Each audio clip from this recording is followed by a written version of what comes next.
embarking on an epic quest to answer one of life's most pressing questions. Who are we when we're not working? I'm Mark McKinney, writer, performer, Canadian. A legend stuck in my own couch.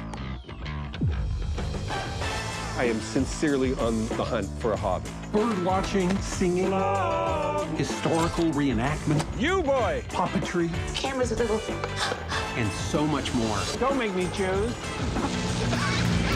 From CTV's new comedy docuseries, Mark McKinney Needs a Hobby, please welcome the one and only Mark McKinney.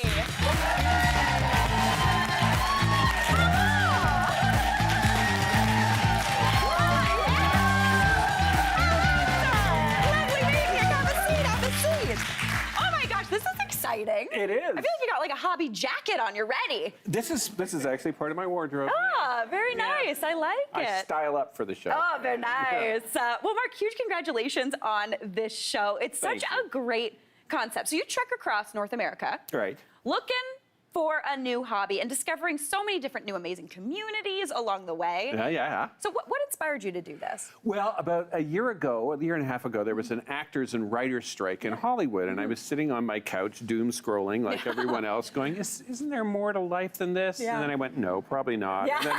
But then I looked up again, thank God. And I just noticed, like, on the picket line, particularly the writers who had been in their basements, for years, were like, community.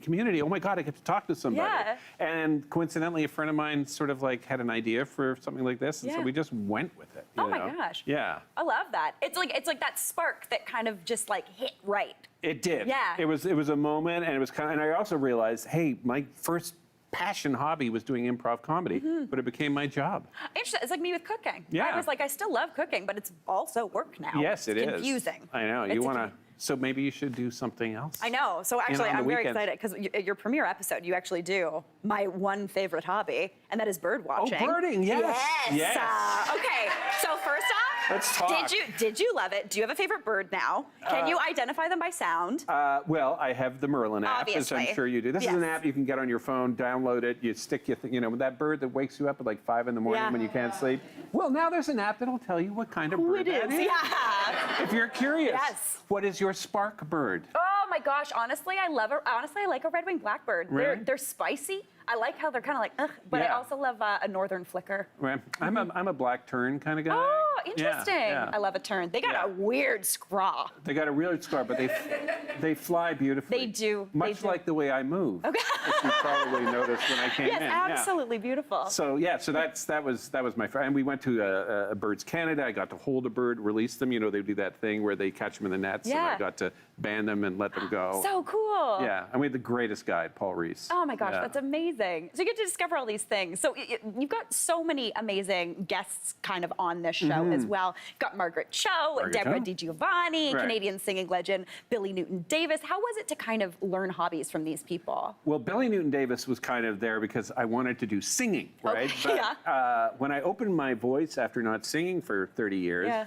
the sound that came out was not pleasing to me or God. Got it, okay. Yeah. So he came in and he kind of centered me, and he's just so much fun. He could have been an improv comedian, and so he sort of set me straight. And then I went off and did barbershop quartet singing. Oh my gosh. And Margaret Cho came in. She was fantastic, and in about an hour, taught me how to make focaccia. I had no idea it was that easy. It's the easiest bread. Yeah, but the big thing was I was kind of reluctant to get my hands into the dough bowl. But once I did, I changed. I know.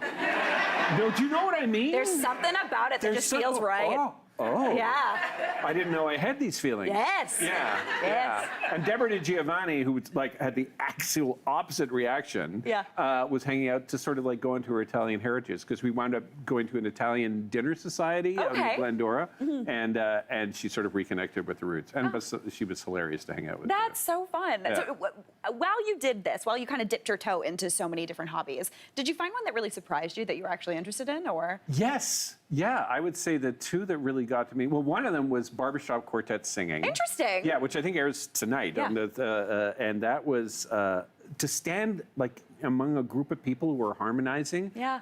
It's another thing that changed me. Like I really attached to that. And then synchronized swimming. Oh, we have synchronized swimmers in the audience right now. These three right here, hilariously.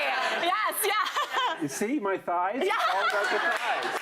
Oh No, it absolutely is. Yeah. And I got in the water on the count, did the whole thing. Oh.